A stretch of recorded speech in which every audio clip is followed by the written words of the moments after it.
Je réponds à une question posée par l'un de nos fidèles intervenants sur la nature des conquêtes arabes. Tout d'abord, qu'est-ce que le rôle de l'historien ? Eh bien, son rôle est d'essayer de rendre visible aux hommes du présent ce qu'a été le passé en son temps pour des hommes qui ne sont pas eux. Cela permet de distinguer ce qu'a été le réel vécu du passé, le distinguer des illusions et des fantasmes qui se construisent sur lui, pour servir des enjeux et des intérêts du présent. C'est d'autant plus important quand on vit une situation de crise qui conduit, comme aujourd'hui, à des dérives épouvantables. Pour comprendre ce qui s'est passé lors de la sortie d'Arabie, après la mort de Mohammed, il faut oublier l'islam tel que nous le concevons aujourd'hui. Il faut oublier tous les récits mythiques qui se sont fabriqués a posteriori et dans des contextes nouveaux.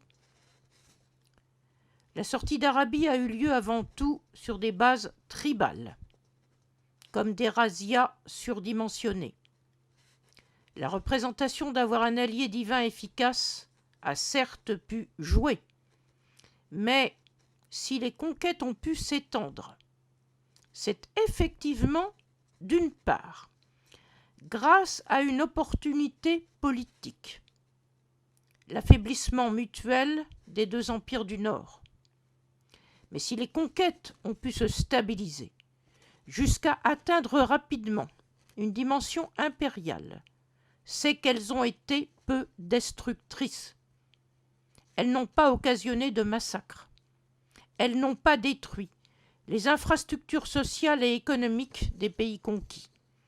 Au contraire, elles les ont rapidement mises à leur service en gardant le personnel antérieur. Elles n'ont pas imposé d'idéologie religieuse, car la religion se vivait sur le mode de l'alliance tribale. Il fallait être affilié à une tribu pour entrer dans l'alliance d'Allah. Ce n'était pas une question d'éthique, ni parce que les tribus arabes étaient gentilles. C'était le modèle avant tout pragmatique qui régissait la politique des tribus. C'est ce modèle qui s'est exporté. Ce modèle tribal reste largement actif durant tout le siècle omeyyade. Les fitnas ne sont pas des conflits religieux. Ils relèvent des conflits intertribaux, comme une distribution de butin qui aurait mal tourné. La tribalité politique disparaît totalement ensuite avec les Abbassides, pour s'aligner sur le modèle des empires antérieurs. C'est là que le religieux et l'idéologique entrent en scène avec des enjeux totalement nouveaux. À bientôt.